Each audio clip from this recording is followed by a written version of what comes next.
ka sjell mesazhet më të prera, më të qarta, se vjedhjet e qytetarëve shqiptar nga qeveria nuk do i tolerojmë. Në tërë historinë e shtetit, kur ndonjëherë komuniteti ndërkombëtar nuk ka bërë lëvizje të tilla kaq të fuqishme. Po cila ishte përgjigjja e më falni, 2 delegacione përveç kësaj, mbledhje faktësh, njëri Parlamenti Evropian, i përbërë nga deputet të gjithë spektrit, qendrës djathtë, të djathtë, qendrës majtë, të majtë, liberal e tjerë me radhë. Përfaqësues të 30 partive politike të qendrës djathtë ishin javën e kaluar këtu në përmbledhje faktesh.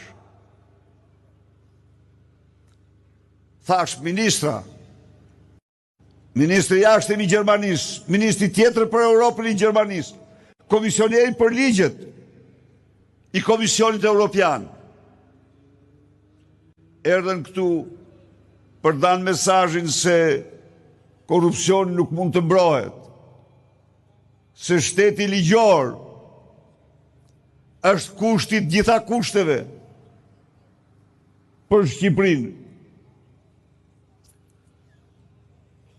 Cila ishte përgjigja e Edi Ramës? Përgjigja e Edi Ramës ishte se lufta kundër korrupsionit sjell më shumë probleme se vetë korrupsioni. Nuk ka sfidë më të rëndë se kjo. Nuk ka sfidë më poshtruese për shqiptarët se kjo. A e dini çka ndodh?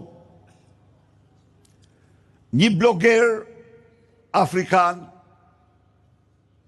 Samson Oxhiajo, që u bëj famshëm në botë, ndigjojeni edhe ju o policë, ndigjojeni, për të marrë vesh se cili është njeriu që i mbroni zyrën, që u bëj, ata i respektoj unë, e din ata, që u bëj famshëm në botë, në mbar botën, sepse shkroi të 2 rjeshta.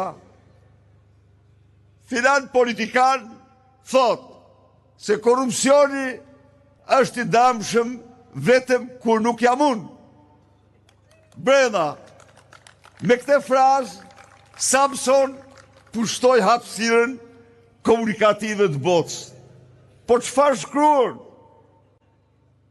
Oxhiajo, para 2 ditësh në blogun e tij, a i shpall super yll të korrupsionit Edi Ramën. Edi Rama thot.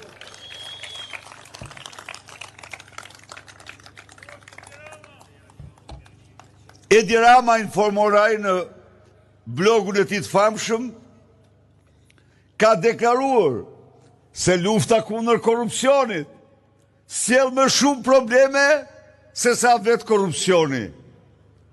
Dhe thot, Edi Rama, pra ndigjojeni, Edi Rama është brendi ndërkombëtar i korrupsionit.